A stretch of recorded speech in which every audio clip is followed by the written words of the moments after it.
대선 경선 룰에 대해 가지고 저희도 원칙적으로는 변경이라는 건 쉽지 않다.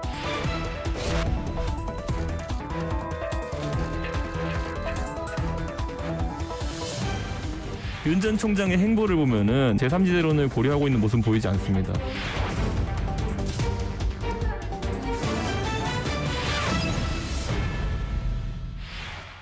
(7월 10일) 중앙선거관리위원회 예비후보 등록을 시작으로 제20대 대통령 선출을 위한 대선 레이스의 막이 올랐습니다. 국민의힘은 지난 7월 9일 차기 대통령 후보 선출을 위한 경선준비위원회를 출범시켰죠. 그리고 10일 당내 대선 예비후보 등록을 시작하면서 본격적인 대선 체제에 돌입했습니다. 내년 3월 9일 실시되는 제20대 대통령 선거 예비후보 등록이 시작되면서 정치권도 본격적인 대선 전국에 들어갑니다.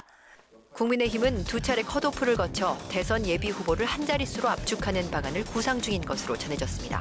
선관위 예비후보 등록도 시작되는 가운데 국민의힘 당 안팎 주자들도 채비에 나섭니다. 야권의 대선판은 역대급, 혼선이다. 항상 역대급이라는 단어는 붙였지만 이번에 특히 심한 것 같아요. 1위 윤석열 전 총장부터 시작해서 초선인 윤희숙 의원까지 지금 한 14명, 5명 정도 된다. 이렇게 얘기가 나와요.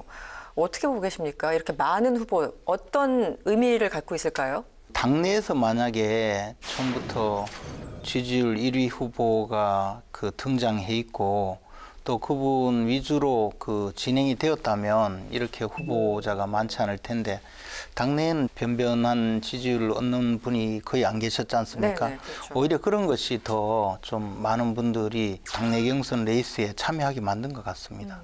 사실 이번 대선에 보니까 여권은 여권대로 보통 이제 10년마다 정권이 교체된다는 측면 때문에 정권 연장에 기대를 거는 후보들이 있고 야권은 현 정부의 정권 심판론이 우세하다 보니까 이번에 어떤 대통령이 될 수 있는 기회다 이렇게 생각하시는 것 같고 최근 들어서 코로나 전국에서 거의 돈이 들지 않는 언택트 기반의 선거운동이 가능하기 때문에 초선들도 자기 나름대로 정책적인 어떤 내용을 가지고 있는 후보들은 도전해 볼 만한 어떤 기회가 왔다. 내부적으로 아직 그야말로 누가 가능하다라는 게 없고 그만하다 보니까 나도 가능하지 않느냐 그런 생각도 들고 또 그러다 보니까 이제 이차에 나도 한번 끼어보자 그런 정도 생각을 했기 때문에 너도 나도 동참하는 그런 어떤 계기가 되지 않았나 생각이 듭니다. 현실적으로 선거에 나설 때 비용 문제는 굉장히 현실적인 문제거든요. 우리 당은 지금 3천만 원으로 정했어요. 당에 내는 기타금 자체가. 네. 그러니까 이제 파격적으로 그 기타금도 깎아주고 선거 비용이 들지 않도록 여러 가지 조치를 취하고 그런 것도 한 가지 현실적인 이유가 될 수 있으리라고 생각합니다. 아까 말씀하신 것처럼 당내에서는 굉장히 딱 눈에 띄는 지지율을 확보한 후보는 아직은 없고 이제 주로 외곽에 있어요. 대표적으로 윤석열 전 총장이겠죠. 경선 룰이 외부 주자들에게 이제 확 들어오게끔 유인하는 그런 룰로 좀 만들어져야 되지 않을까라는 얘기가 계속 이어지고 있어요. 어떻게 보십니까, 의원님께서는요? 외부에 있는 주자들이 좀 유리한 방법으로 바꿔주자는 건데 이미 선수가 정해졌거든요. 선수가 정해진 상황에서 새롭게 경선 규칙을 바꾸게 되면 또 나머지 피해를 입는다고 할까 손해를 본다 할까 그런 주자들은 반발할 수밖에 없어요. 네, 그렇겠죠. 네. 아예 그 전에 손을 봤다면 모를까 지금 상황에서 경선 규칙을 바꾸려면 이미 예비 후보로 등록하고 있는 후보들이 있기 때문에 그분들 전체가 동의하지 않는 한 현실적으로 저는 불가능하다고 보고요. 또 저는 그게 바람직하지도 않다고 봐요. 네, 이준석 대표도 룰 변경은 불가하다 이런 입장인데. 얼마 전에 김기현 원내대표가 이미 좀 바꿔주자고 저한테 이야기를 했을 때 제가 그건 그렇게 간단한 문제가 아니고 이게 당헌 당규에 규정이 되어 있거든요. 그렇죠. 그러려면 형식적으로는 전국위원회 소집을 해야 되고 전당대회를 소집해야 되는 그런 문제가 있는데 전국위원회를 소집해서 간이 절차로 당헌 당규를 개정한다 하더라도 많은 당원들 또는 당의 구성원들의 합의가 있어야 되는 문제이고 민감한 이야기가 오갈 수밖에 없는 것이기 때문에 당 바깥에 있는 분을 위해서 바꿔준다. 이것은 저는 좀 가능하지 않다고 생각합니다. 알겠습니다. 윤석열 전 총장 얘기를 좀 해보죠. 최근에 많은 분들을 만나고 있습니다. 정말 다양하게 만나고 있는데 어떻게 보면은 최대치, 내가 만날 수 있는 최대치를 다 만나겠다. 약간 이런 인상도 주고요. 지금까지 윤석열 전 총장의 어떤 만남의 방식이랄까, 그 만나는 상대랄까 이런 걸 봤을 때 어떤 메시지가 있다 보십니까? 문재인 정부에 대해서 불만을 가지거나 또 실패했다고 보여지는 네. 그런 지점들을 정확하게 타겟팅하고 있다라고 보여져요. 이제 그런 의미에서 이 행보는 정치 행보이지 정책 행보가 아닙니다. 가령 이제 뭐 탈원전 부분도 실제적으로 보면 에너지 정책에 대해서 어떻게 생각하느냐 그런 부분에 대한 토론을 한 것이 아니라 일방적으로 탈원전에 반대하는 그런 분들을 딱 만나는 이제 메시지 자체가 이미 정해져 있는 거죠. 네네. 여러 가지 찬반에 있어서 왜 그 방향이 맞는지를 생각해 보는 계기가 아니라 또 자영업자를 만난다든지 어려운 상황을 뻔히 알면서 그걸 이야기하는 부분이 있고요. 부동산 정책에도 보면 네. 노원구 지역이라든지 뭐 도봉구 지역에서 부동산 뭐 가격 오른 거 뻔히 아는 데서 이제 그 지점이 가고 있거든요. 네. 그래서 한편으로 보면 굉장히 이분이 트럼프로부터 많은 그런 그 인사이트를 받았나 적을 공격하는 부분에 있어서는 뛰어난 뭐 판단을 하는 것 같다라는 느낌을 되게 많이 받고 그러나 실제적으로 그것이 이분이 정책적으로 정치적으로 안정감을 준다라고 하는 것까지는 네. 나아가지 못하고 있는 거 아니냐. 그러다 보니까 최근에 이제 최재형 전 감사원장의 팀들에서 네. 치유라든지 안전이라든지 어떤 정책이라든지 이런 키워드를 들고 나오는 경향이 벌써부터 생기고 있지 않느냐 그렇게 보여집니다. 지금 윤 전 총장이 이제 만남, 그러니까 식사회동이라고 하나요? 지금 만나시는 분들은 굉장히 어떻게 보면은 지금 국민의힘의 어떤 공고한 지지자들이 좋아할 만한 그런 분들을 만나는 것 같다. 그래서 외연 확장까지는 이제 생각 좀 안 하시는 건가? 이렇게 또 궁금해하시는 분들이 있어요. 어떻게 보셨습니까? 그러나 실제로는 뭐 네. 외연 확장을 위해서 많은 분들을 만나고 있죠. 또 민주당 성향의 의원님들까지도 연락을 해서 만나고 있지 않습니까? 네, 네. 다만 이제 지금까지 많이 교류를 한 분이 아니니까 지금 여러분들을 만나는 분들 자체가 좀 그렇게 쏠릴 수밖에 없죠. 최장국 교수님 같은 분은 굉장히 진보 성향으로 네네. 알려져 있었잖아요.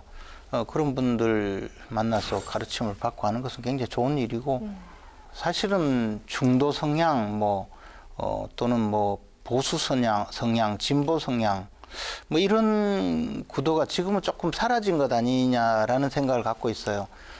그래서 이제는 정권 교체를 원하는 그룹, 반대로 현 정권의 기조가 그대로 유지되기를 바라는 분들, 또는 누가 해먹든 나는 뭐 아무 관심 없다, 내 일 바쁘다, 네. 이렇게 생각하는 부류, 이렇게 세 부류로 지금은 나눠져 있지 않는가. 그렇다면 우리가 중도라고 하는 분들을 찾아가서 그분들을 만난다는 것 자체가 그게 실체가 있느냐는 거죠.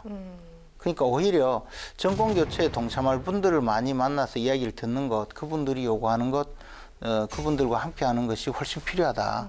그렇기 때문에 이제는 당에 입당을 해서 활동하는 것이 또 필요한 때가 아닌가. 알겠습니다. 일각에서는 윤 전 총장의 어떤 식사 정치의 활용 정점이 아무래도 김종인 전 위원장을 만나는 것이 아닌가 싶은데 불과 몇 달 전만 해도 김종인 전 위원장이 윤석열 전 총장에 대해서 굉장히 긍정적인 발언을 하다가 어느 순간부터 굉장히 좀 부정적인 입장으로 바뀌셨어요. 최근에도 김종인 전 위원장한테 물어봤더니 윤 전 총장 아직 만날 계획이 전혀 없다 이렇게 얘기를 하고 있고요. 언젠가 만나겠죠. 곧 임박한 거 아니겠습니까? 저는 좀 임박했다고 보여지는데요. 지금 보면은 처음에는 서로 간에 뭐 조정하다 보니까 잘 못 만나게 됐다 네네. 이렇게 얘기를 했고요. 또 한편으로는 또 최재형 감사원장을 높이 사는 부분이 있고 또 당내 들어와서는 자강론을 외치면서 원희룡 지사 같은 분도 충분히 가능하다고 얘기를 하고 있습니다만은 여전히 그럼에도 불구하고 여론조사상에 윤 총장의 지지율이 빠지지 않고 있거든요. 견고하다고 할 정도로 지켜내고 있기 때문에 네. 최종적으로는 지금 김종인 비대위원장이 당에 들어오지 말고 마지막에 국민의힘 후보하고 뭐 단일화하는 것 그런 것들을 이제 얘기를 하기 시작했단 말이죠. 윤 총장도 최근에 뭐 대변인 문제도 있었고 주변 가족 문제도 있고 조금씩 흔들리고 있는 지점들이 있고 또 상대적으로 최재형 감사원장이 조만간 국민의힘이 갔을 때 네. 마음으로부터 동요라든지 조급함도 있을 수 있습니다. 이제 그때가 아마 김종인 위원장을 말한 조만간 찾아뵐 수 있는 그런 모멘텀이 될 것이라고 보고 그 시간이 오기를 김종인 위원장이 기다리고 있는 거 아닌가 네. 그런 생각이 듭니다. 알겠습니다. 그 윤 전 총장, 김종인 전 비대위원장 언제쯤 만나서 무슨 얘기를 할까요, 의원님? 무슨 이야기 할지는 잘 모르겠고 솔직히. 근데 이제 김종인 위원장 입장에서는 지금까지 전부 킹메이커 역할을 했다고 자부하는 분이고 나름대로는 보궐선거를 승리로 이끌었다 이런 자부심이 있는 분인데 뭐 저 누구도 만나고 뭐 그 다음 순서 네. 이러면 이거는 자존심 상하는. 위치가 네. 처음 찾아가든가 아니면 이제 무슨 김종인 위원장을 만나서 이야기를 듣고 어떤 결정을 하든가 뭐 그런 그 과정을 거쳐야 되지 않겠습니까? 네. 그런 모습을 만들어서 만나고 또 그 결과물도 그렇게 되는 것이 필요하리라고 생각합니다. 네. 얼마 전에는 최재형 전 감사원장과의 단일화 가능성까지 언급을 했는데요. 그 가능성 어떻게 보십니까? 지금은 저는 그런 가능성이 별로 높지 않다고 봅니다. 높지 않다? 네, 최종적으로는 이제 같이 단일화를 할 수 있지만 지금 윤석열의 길과 그 최재형의 길이 완전히 지금 단기전에서는 다릅니다. 국민의힘에 들어와서 차분하게 이 프로세스대로 내부의 어떤 여러 가지 에너지를 자기 중심으로 가져가서 윤 총장을 뛰어넘을 수 있는 하나의 새로운 대안으로 우뚝 선다. 그런 부분을 가지고 내부 프로세스대로 빨리 정리해 가는 길. 윤 총장은 안에 들어와서 하는 것보다 밖에서 버텨서 요 라운드가 끝나는 과정에서 하는 것이 훨씬 자기로서는 피해가 적다. 뭐 결국에는 뭐 지금 현재 가족 관련된 여러 가지 논의를 민주당 내부의 경선을 지켜보면서 많이 느꼈을 겁니다. 이재명 지사에 대해서 다른 후보들이 어떻게 공경을 네. 하는지. 네. 본인도 그렇지 말라는 법이 없기 때문에 네. 그런 과정을 좀 생략하자. 그런 쪽으로 어떤 생각을 하고 있기 때문에 바로 단일화는 안 되고 최 감사원장 스스로가 자강을 해서 당내에서 우뚝 서서 1등 후보가 되는 길. 그 다음에 어떤 단일화의 과정이 있다. 저는 그렇게 봅니다. 윤석열 전 총장 같은 경우는 약간 최근에 어떤 정치적인 비전을 보여주지 못해서 그런지 지지율이 좀 주춤한다는 여론조사 결과가 있었어요. 이런 상황은 윤 전 총장의 입당을 앞당길까요? 아니면은 오히려 또 약간 좀 시간을 두게 만드는 어떤 요인이 될까요? 어떻게 보십니까? 그것과 관계없이 움직여야 된다고 생각해요. 자신이 설계한 어떤 시기 또는 뭐 입당에 관한 스케줄 또는 앞으로 이제 어떻게 이 대선 국면을 이끌고 나갈 것인지에 대한 자기 스스로 판단이 있을 거거든요.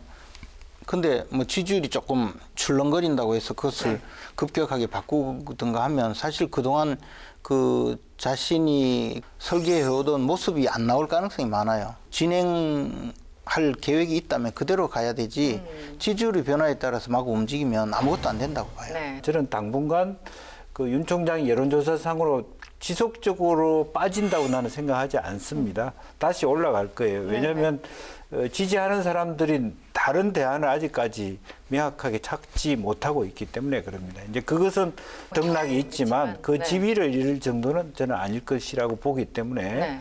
실질적으로 보면 여전히 그 경선이 시작할 때까지 견뎌낼 수 있는 힘이 있지 않겠나 그렇게 생각이 듭니다. 최재형 전 감사원장 얘기를 좀 해보죠. 지난 10일 최재형 전 감사원장 대권 도전 의지를 밝혔고요. 이틀 뒤에는 권영세 대외협력위원장까지 만났습니다.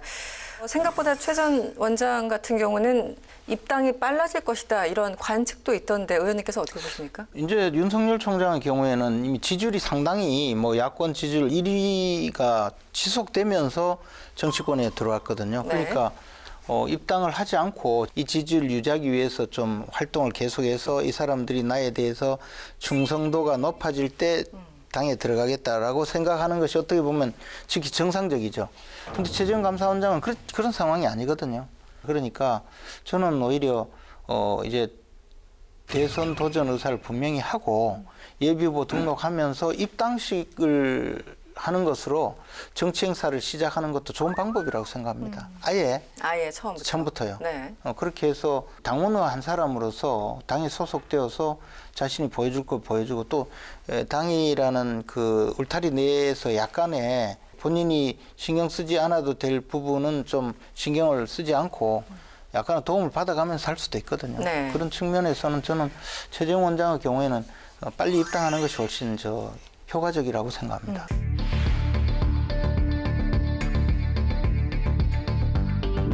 최재형 원장 같은 경우는 저는 저 자체로 평가받고 싶다. 일단 윤석열 전 총장과 비교되는 것, 대체제로 생각되는 것, 플랜 B로 인식되는 것, 여기에 대해서 좀 기분 나쁜 상황일 수 있을 것 같아요. 어떻게 보십니까? 뭐 어떻게 보면 기분이 나빠서 나왔을지도 모르죠. 기분이 나빠서. 솔직하게 얘기하면 네. 뭐 저랑 감정이 경기고등학교 서울법대 나오고 내용적으로 모든 면에서 내가 윤석열에 떨어질 이유가 하나도 없고 무슨 인간적인 학력 면이나 가지고. 예, 정말 나라를 좀 안정되게 가져가야 되겠다. 이제 그런 마음이 분명히 있겠죠. 이제 다만 문제는 실제로 대통령이라고 하는 자리는 몇백 명을 함께 할 수 있는 자리입니다. 그 짧은 시간 내에 그분이 살아왔던 범위가 매우 협소하기 때문에 누구를 앉히고 어떻게 배치하고 전체적으로 그야말로 본인이 원하는 정치를 완벽하게 할 수 있다라고 국민들이 만족하는 시간까지는 상당히 많이 결핍되어 있다는 거죠. 여러 가지가. 알겠습니다. 나는 임차연입니다. 윤희숙 의원 초선인데 대권선언을 했어요. 그러다 이제 숭어 망둥어 얘기까지 나왔었고요. 어떻게 보셨습니까? 숭어 망둥어를 어떻게 보셨는지 이게 아니라 윤희숙 의원의 도전을 어떻게 보셨습니까? 하여튼 숭어 망둥어 이유다면 우리 홍준표 의원이 또 홍준표 의원님이 발빠르게 또 하여튼 인상평을 남기셨어요. 예, 네. 뭐 그러신데 윤희숙 의원이 이제 등장함으로써 좀 새로운 면을 좀 보여준 것 같아요. 대선 국면에서 어떻게 보면 거의 정치 신인에 가깝거든요. 그렇죠. 윤희숙 의원 자체가 네네. 직접 도전해 주는 것은 상당히 의미 있는 일이었다고 생각이 들어요. 그리고 아마 당 전체의 그 분위기에 후보들 전체 분위기에도 크게 도움을 준다고 봐요. 정말 숭어 같아요. 그렇습니까? 네. 어떻게 보셨어요? 윤희숙 의원의 도전, 뭐 이름값 올리기 아니냐 좀 비판적으로 보시는 분들도 꽤 있던데 의원님께서는 어떻게 평가하십니까? 글쎄요, 어쨌든 본인이 보기에 국민의힘의 여러 가지 정책 현안, 말하자면 또 경제 현황에 대해서 네. 폭넓게 이해하고 있는 사람이 없어 보인다. 답답하다. 이제 그런 것의 반증이라고 보여집니다. 그래서 내 정도면 국민의힘 수준에서는 최고다. 이제 이런 자신감의 발로고 한번 도전해 보는 건 의미가 있다. 그렇게 생각이 들어요. 그러나 실제로 뭐 정책을 잘한다라고 하는 것이 대통령의 모든 필요 충분 조건은 아닙니다. 우리 사회에서 여러 가지 국제관계 또 한반도 거치 아주 특수한 상황에 둘러싸인 나라들은 외교 통상 여러 가지 다양한 면에서 다양한 사람을 알고 지내야 되기 때문에 이제 그런 의미에서는 뭐 그나마도 국민의힘 안에서는 양질이지만 네. 대통령 전체의 그 뭐랄까 우리가 깜냥이랄까 네, 어떤 자격이 덕목과 역량으로서는 절반은 비어 있는 거 아닌가 그렇게 생각이 듭니다. 아니 국민의힘이 나머지는 뭐 다 흙탕물입니까? 아니, 그게 아니라 그분이 나와 마음속에 그 동기가 아마 그랬을 것 같다. 그랬을 것이다. 알겠습니다. 다음 이슈 이것도 짚어보죠.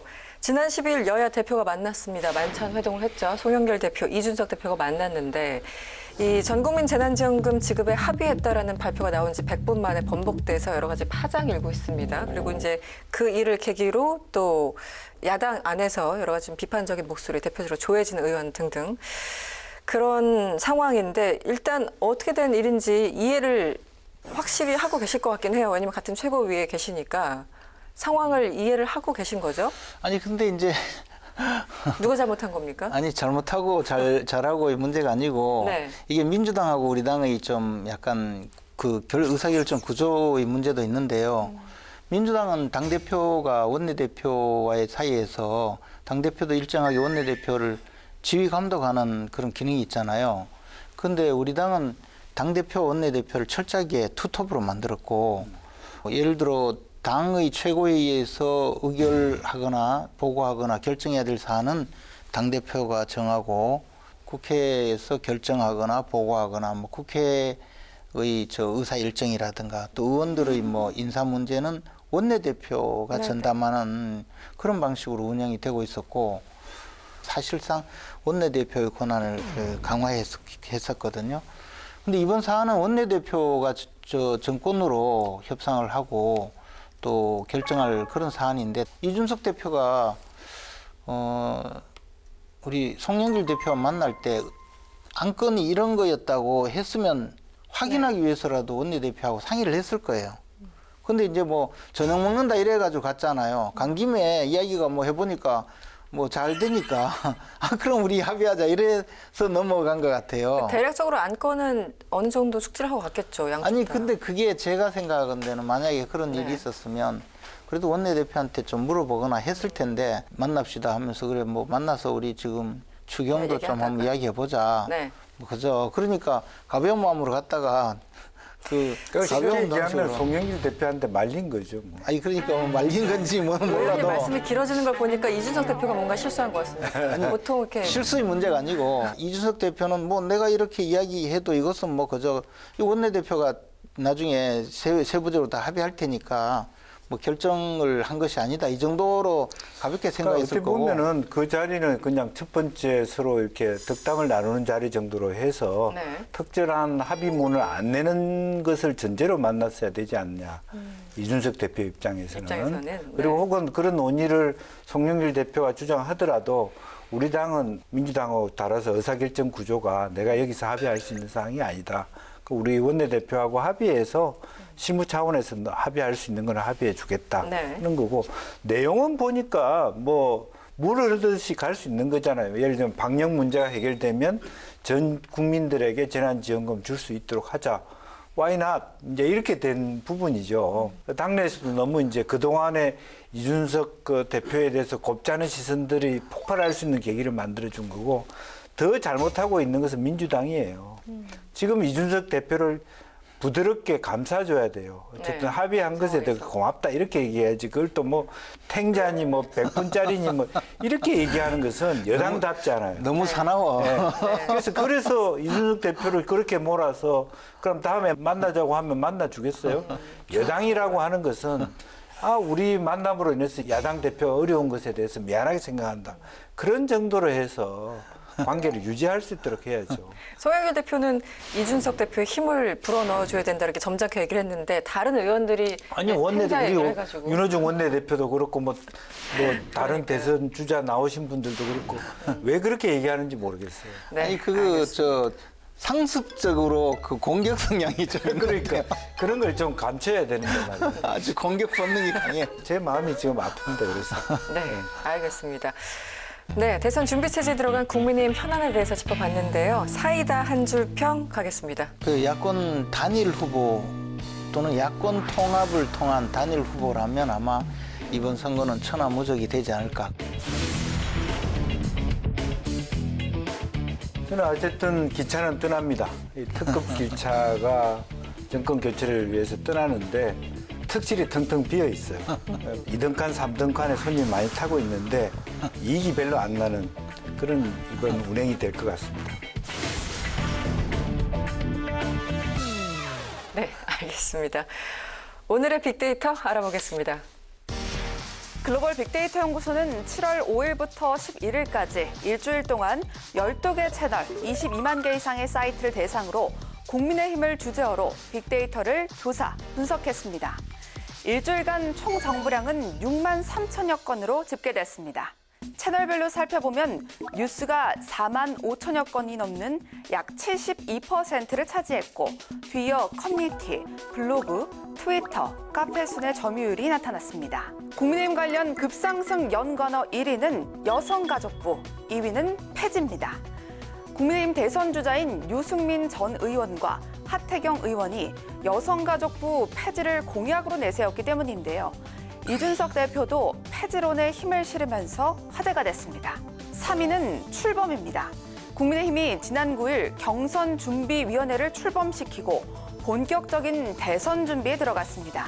이준석 대표는 경선준비위원회 첫 회의에서 다채로운 비빔밥 고명 같은 후보들을 국민께 멋진 모습으로 선보이게 하는 게 역할이라고 강조하며 출범이라는 단어가 순위권에 올랐습니다. 4위는 방역입니다.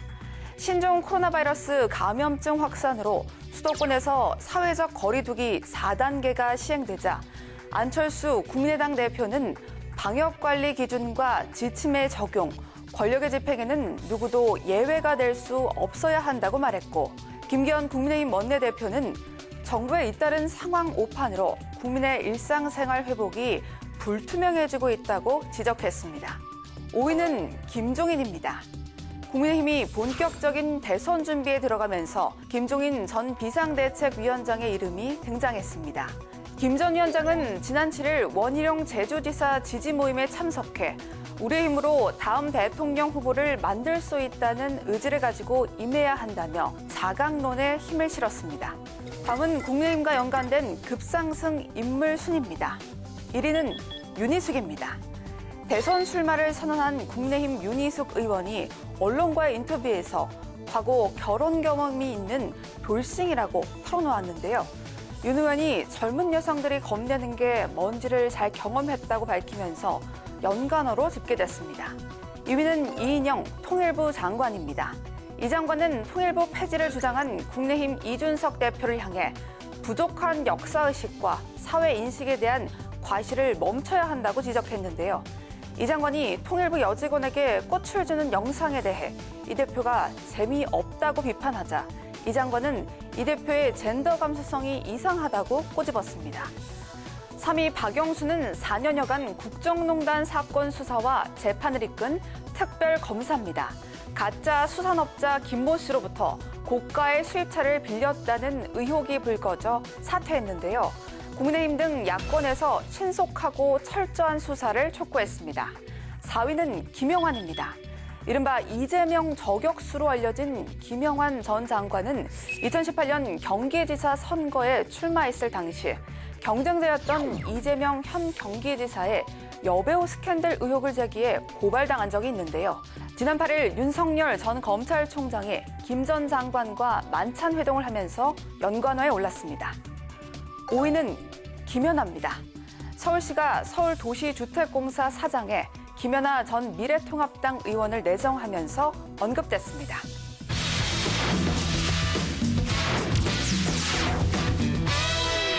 지난 6일 국민의힘 유승민 전 의원과 하태경 의원이 대선 공약으로 여가부 폐지론을 내세우면서 정치판을 뜨겁게 달구고 있습니다.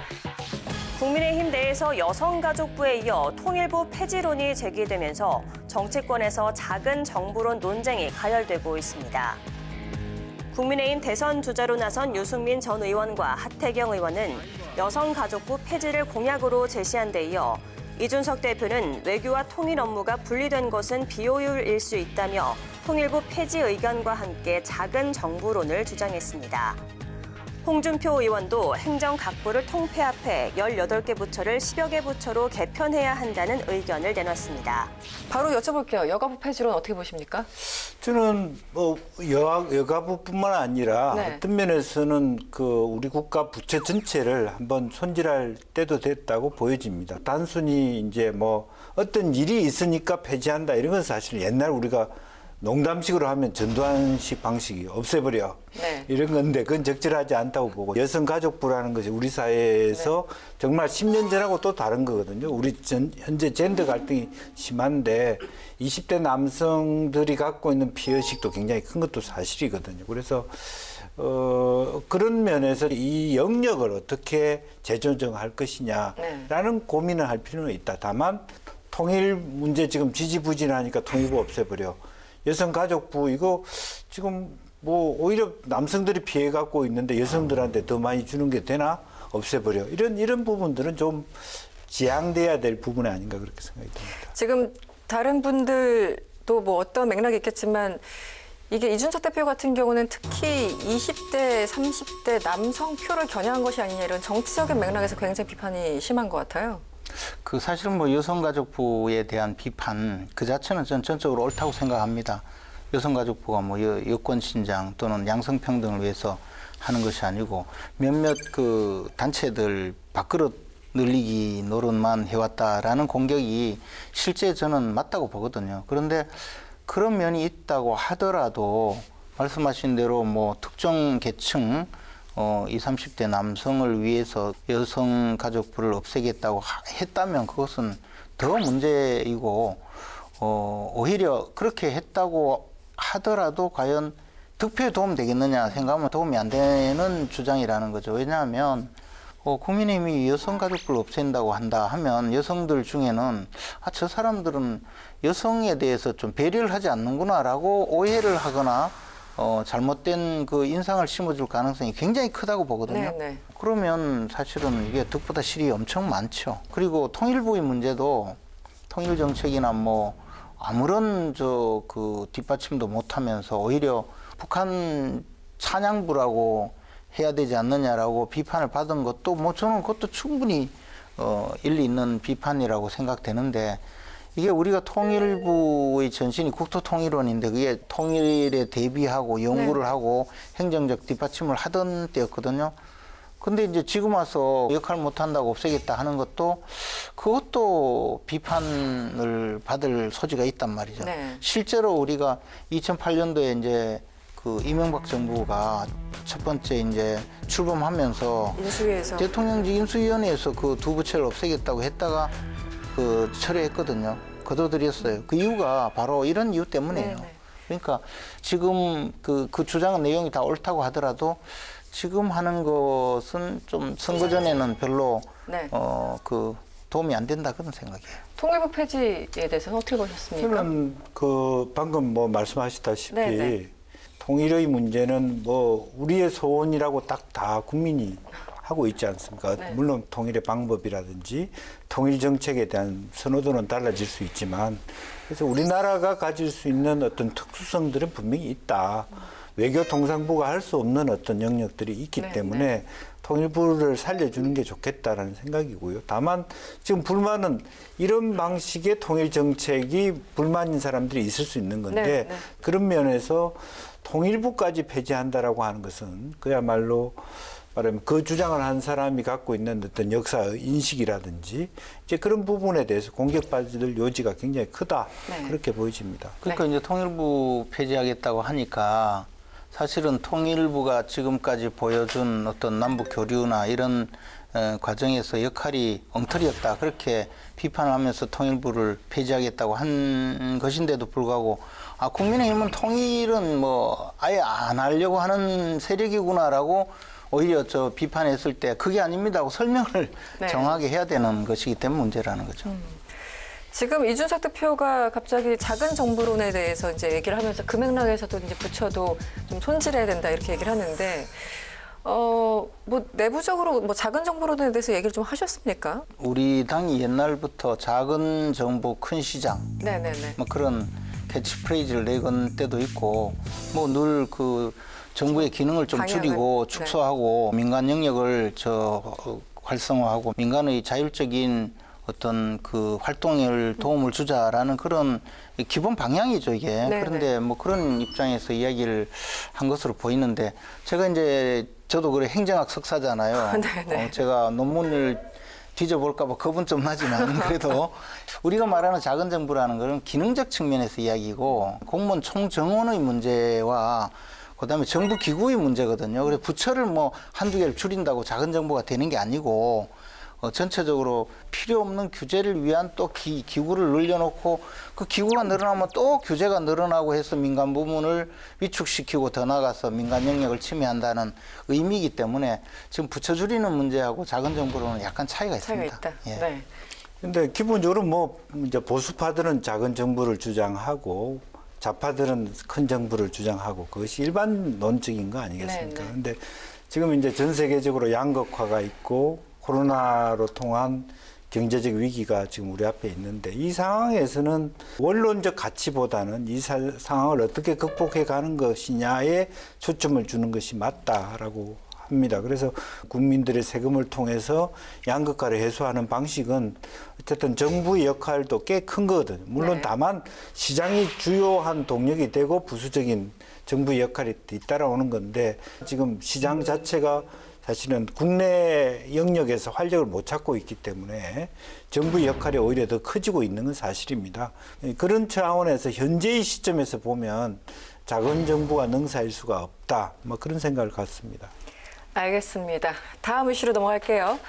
지난 11일 더불어민주당 예비경선 결과가 나왔습니다. 최문순 지사, 양승조 지사가 탈락하면서 박용진 의원, 김두관 의원을 포함한 6명이 본 경선에 진출했죠. 내년 3월 9일 실시되는 제20대 대통령 선거 예비후보 등록이 오늘부터 시작되면서 정치권도 본격적인 대선 전국에 들어갑니다.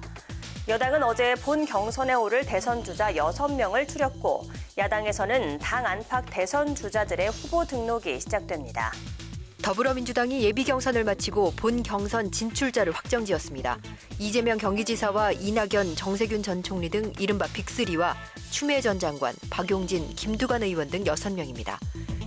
일반 국민과 당원 여론조사를 50%씩 합산한 결과 양승조 충남지사와 최문순 강원지사, 두 광역단체장은 탈락했습니다. 그런데 김재원 최고위원이 또다시 논란의 중심에 섰습니다. SNS에 글을 올리셨는데 나 민주당 국민선거인단 모집 신청 완료했어 라고 하셔서 파문이 일었어요. 네, 왜 그러셨어요? 아니 뭐 왜 그러기는 왜 그래요. 국민선거인단에 모집에 응해달라고 그래서 처음엔 호기심에 한번 들어가 봤는데 곧바로 되더라고요. 그게 뭐 별로 절차도 없이. 네. 그래서 며칠 있다가 이제 조금 그 페이스북에 글을 올렸는데 저는 사실 민주당이 그렇게 과민 반응을 보이리라고는 상상도 못했어요. 제가 만약에 저 이재명 지사였다면 김재원 최고위원 일단 축하한다. 응? 그 우리 당의 대선 후보 선출 과정에 참여한다니 고맙다. 그런데 왜 나를 안 찍느냐? 내가 그래 겁나냐? 뭐 이렇게 나올 거라고 생각해서 그때 무슨 대답을 할까 이렇게 고민 중인데 아니 뭐 범법자라 그러고 막 이러니까 이상하게 가버렸어요. 이 대인배의 면모로 나올 거라고 약간 기대를 했었는데 제가 너무 상대를 과대평가한 거죠. 그랬습니까? 네. 그래서- 왜냐면 이제 역선택 얘기가 계속 선거 때마다 나오니까 여야 할 것 없이. 근데 이게 역선택이라고 자꾸 이야기하는데 네. 저 두 가지 문제가 있다고 봐요. 국민을 200만 명이나 모은다고 하면 그중에 역선택을 위해서 들어가는 사람이 10만은 넘을 거예요. 근데 그것을 인정하겠다고 그래봤자 그건 뭐 대세 지장이 없어요. 이렇게 더 많은 사람들을 불러 모아서 우리가 많은 국민들의 호응을 받아서 우리 당의 후보를 선출하면 되는 일이지 그 정도를 겁내서 이것을 전체를 그르치게 할 생각이 전혀 없다고 그 실제 진행되는 과정에서도 관리하는 분들이 다 그런 이야기를 했어요. 또 하나는 당의 대변인이 나와서 우리 당의 약체 후보를 찍으라고 선동한 행위는 업무방해다 뭐 이렇게 이야기를 했어요. 당의 대변인이 당신은 우리 당의 약체 후보를 찍으라고 지금 선동하고 있으니 나쁜 사람이라고 하면 그 지목당한 추미애 장관은 진짜 약체 후보라는 거를 당 대변인이 공언해 주는 거잖아요. 저는 그렇게 대응하는 것도 이해가 안 갔어요. 그래서 이 문제는 민주당이 좀 어른답지 못하다. 네. 좀 아마 의원님 위치가 최고위원이어서 더 가능했을 수도 있습니다. 더 재밌어야죠. 최고위원이면. 알겠습니다. 이번에는 김영주 의원님 얘기 들어볼까요? 뭐 이준석 글쎄 대표는 뭐 우리 화이트해커라는 많은 표현까지. 알다시피 여야의 당원들이 자기가 모르고 당원이 되는 경우도 있어요. 이제 그런 사람들이 이렇게 뭐 내가 민주당에도 하나 찍을 사람이 있네 하고 들어갈 수도 있지만 그래도 제1야당의 최고위원이 그렇게 들어가서 몰래 찍고 나오면 되지 그걸 또 공표를 하니까. 아니, 원래 찍을 것 같으면 안 들어가는. 그렇죠. 그러니까 그런 것이 이제 정치적인 쟁론이 될 수 있는 거고. 네. 야당이 선호하는 후보를 찍으려고 하니까. 지금 일러줘요, 내가.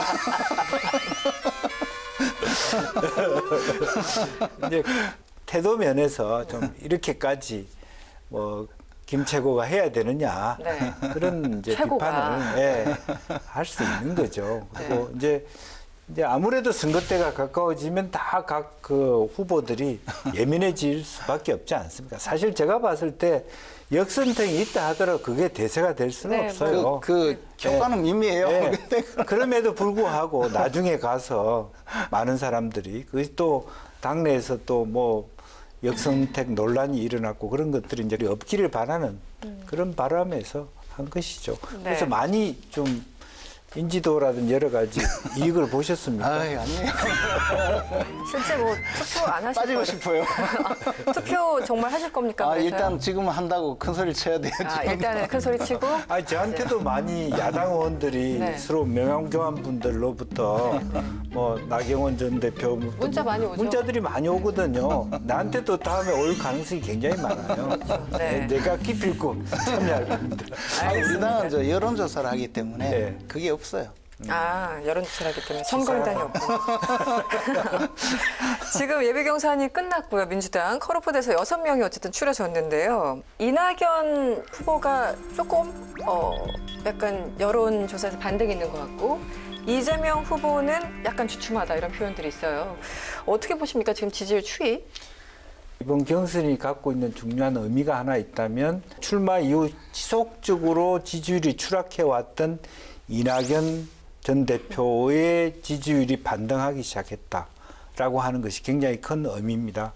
그래서 이재명 혹은 윤석열 이 두 분이 예를 들어서 흔들릴 때 대체할 수 있는 사람이 있다라고 하는 것들이 생겼고 그 네. 후보가 또 우리 당의 기본 지역 기반인 호남 후보라는 측면 그리고 정세균 후보가 생각보다는 지지율 반등이 없기 때문에 조금 더 그 이낙연 후보가 가져가는 포지션들이 늘어났다는 측면 네. 또 장기적으로 보면 호남에서도 상당수 이재명 지사 심지어는 윤석열 후보까지 지지를 해온 것이 사실이거든요. 그 두 분에 있어서 호남 후보들이 네. 주었던 표들을 다시 주머니에 집어넣는 이제 그런 경우도 생길 수 있기 때문에 이게 미묘하지만 상당히 앞으로 이재명 이낙연 두 후보 간의 싸움이 네. 아주 그냥 볼만한 싸움이 돼갈 수 있다. 네. 그런 부분이고 또 결선 투표의 가능성도 늘어났다. 그렇게 볼 수 있겠습니다. 결선 투표 가능성이 늘어났다. 어떻게 보셨어요? 그러니까 제가 보기에는 이제 결선 투표가 거의 현실화되는 것 같아요. 근데 결선 투표가 되면 이제 통상적으로 2위 후보가 좀 더 유리해지거든요. 뭐 예를 들어 1위와 2위 차이가 아주 많았다면 모를까. 지금처럼 점점 좁혀진다면 결선 투표의 결과를 예견하기가 어려울 수가 있죠. 이낙연 후보가 이렇게 반등하는 이유, 원인은 어떻게 보고 계십니까? 이재명 지사가 추락하는 거겠죠. 이재명 지사가 그동안에 이제 소위 좀 지지자를 모으고 인기를 얻었던 것은 뭐 경기도에서 뭘 하겠다 뭐 네. 이러면서 상당히 위험한 그런 정책적인 주장을 많이 했거든요. 뭐 기본소득, 기본주택 하면서 막 내놓으니까 사람들이 주목을 끌었는데 또 그걸 자꾸 슬쩍이 이렇게 집어넣고 이러다 보니까 이게 이제 이재명 저분이 왜 그러면 지금까지 인기를 얻었을까 할 정도로 지금은 온데간데 없어져 버린 거죠. 그러니까 저는 지지율이 추락하고 있다고 보고 있죠. 안사이드가 얻은 것이다. 알겠습니다. 다음 이슈로 넘어갈게요. 오늘부터 수도권의 사회적 거리두기가 최고 수위인 4단계로 격상됐습니다. 문재인 대통령은 수도권 지자체장 또 각 정부 부처와 함께 방역 상황을 점검했는데요. 고강도 조치를 시행하게 돼 국민께 송구스럽다면서도 더 큰 피해와 손실을 막기 위한 비상 처방이라며 국민의 협조를 당부했습니다. 코로나19 신규 확진자 수가 엿새 연속 1000명대를 기록했습니다. 정부는 수도권 거리두기 4단계라는 초강수를 던졌고 문재인 대통령은 수도권 특별방역 점검회의를 직접 주재했습니다. 문재인 대통령은 고강도 거리두기 짧고 굵게 끝내겠다 이렇게 얘기를 했었죠. 지금 김영주 의원님, 지금 상황, 4차 유행이 시작됐다고 해도 과언이 아닌 상황 어떻게 보고 계십니까?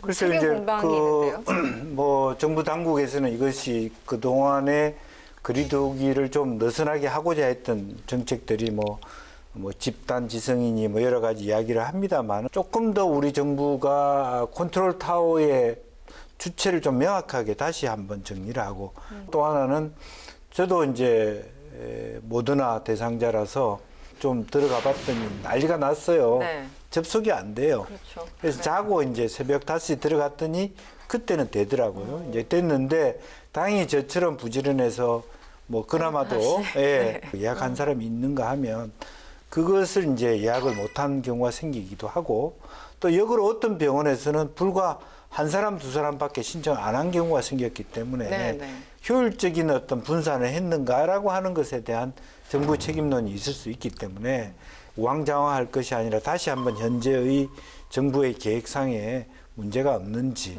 또 여야 정치인들도 뭐 너무 핑퐁식 공방을 할 게 아니라 조금 더 정부가 안정되게 이 관리를 할 수 있도록 도와줬으면 좋겠습니다. 제가 옛날에 국무총리실 사무관으로 근무할 때가 있었어요. 네. 그때 우리나라에 이제 황소개구리 있잖아요. 아, 네네. 황소개구리가 막 많이 들어와서 이제 막 토종 그 생태계를 파괴한다 해서 환경부에서 막 그 황소개구리 퇴치 작업을 하면서 어느 날은 모든 공무원 총동원해서 황소개구리 잡기 날로 한번 한 적이 있어요. 그날 전국에서 황소개구리를 딱 한 마리 잡았어요.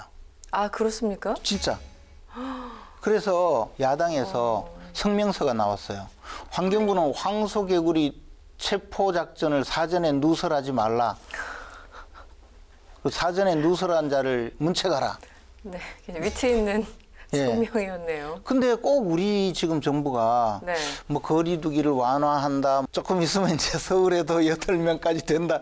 이렇게 발표하고 나면 이제 큰 일이 벌어져요. 지난번에도 보면 뭐 여행 가라면서 숙박대전이라 해서 만 원짜리 쿠폰 하나 주고 나니까 그냥 확진자가 엄청 늘어나고 네. 제발 정부에서 좀 바이러스 19한테 우리가 곧 이거 풀 테니까 풀겠다고 그거 좀 누설 안 했으면 좋겠어요. 알겠습니다. 일단은 2주를 지켜봐야 되는 상황인데 국회에서 공방이 있었어요. 야당은 김호란 청와대 방역기획관을 지목했고 여당은 지금 오세훈 시장이 뭐 방역 TF팀 일부를 해체했다 해서 이게 서울에 엄청나게 퍼지고 있다. 서로 다른 사람을 가리키는 상황이 됐습니다. 그 상황은 어떻게 보셨어요? 그러니까 지금은 위기시이기 때문에 항상 뭐 위기시가 되면 뭐 마녀사당하시지 뭔가 핑계거리를 서로 찾아야 되잖아요. 물론 뭐 여러 가지 좀 더 똑바로 하라라고 하는 것은 국회의 몫입니다만은 그것보다는 국민들이 진짜 바라는 것은 빨리 여야가 힘을 합쳐서 조금 더 뭐 추경이 됐든 뭐 방역 지침이 됐든 네. 조금 더 슬기롭게 힘을 합치는 모습을 국민에게 주는 것이 네. 그나마도 이 처참한 현실에서 좀 국민들이 그래도 견뎌낼 수 있는 원동력이 되지 않겠나 그렇게 생각이 듭니다. 네. 그러니까 지금 김호란, 뭐 오세훈 이런 이야기 할 때가 아니에요. 그 코로나19에 누설만 안 하면 될 것 같아요. 누설만 하면 된다. 알겠습니다. 오늘 코로나19 상황까지 두루두루 정치 현안 짚어봤습니다. 김재현 최고위원님, 김영주 전 의원님 오늘도 고생 많으셨습니다. 고맙습니다.